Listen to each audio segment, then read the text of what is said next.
جو اشخاص ہاتھ پڑھنے کا شوق رکھتے ہیں تو ان کے نزدیک یہ بات واضح کی جائے کہ ہاتھ پڑھنے سے پہلے انسان انگلیوں سے انسان کا مزاج جاننا شروع کر دے۔ آج ہم چھوٹی انگلی سے انسان کا مزاج بیان کریں گے۔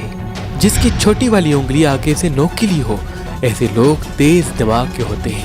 ایسے لوگوں سے جو لوگ جڑے ہوتے ہیں ان کو چاہیے کہ وہ اپنی زندگی کے اہم فیصلوں کا مشورہ ان سے ضرور کریں، کیونکہ یہ بہترین مشورہ دیا کرتے ہیں۔ اور اگر چھوٹی انگلی آگے سے چوکور ہو تو ایسے لوگ دور کی نظر رکھتے ہیں اور بغیر فائدے کے جستجو کم کیا کرتے ہیں۔ اگر چھوٹی انگلی ٹیڑھی ہے تو اس کا مطلب ان لوگوں کو سمجھانا بہت مشکل ہے، اس لیے کوشش کی جائے کہ ایسے لوگوں سے بحث نہ کی جائے، کیونکہ وہ وہی سمجھیں گے جو وہ سمجھنا چاہتے ہیں۔ اور اگر چھوٹی انگلی تھوڑی سی بڑی ہے، اس کا مطلب یہ کمیونیکیشن کے حوالے سے مہارت رکھیں گے، بات کرنے کا ہنر ان میں پوشیدہ ہوگا، کسی بھی چیز کی مارکیٹنگ اچھی کر سکتے ہیں اور بڑے بہترین سیاستدان بن سکتے ہیں۔ اگر آپ آفس ورک کرتے ہیں اور چاہتے ہیں کہ کوئی ایسا بندہ آپ کے پاس ہو جو لوگوں سے ڈیلنگ کرے تو یہ آپ کے لیے بہتر ثابت ہوں گے۔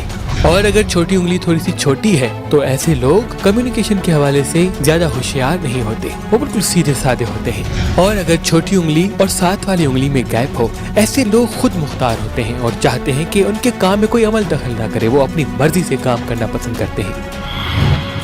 ہر برج کے ہر احساس کو ہم نے مہربان کیلنڈر میں بھی قلم بند کیا ہے۔ کس دن کس سٹار پہ کون سا احساس حاوی ہوگا وہ آپ آرام سے دیکھ سکتے ہیں۔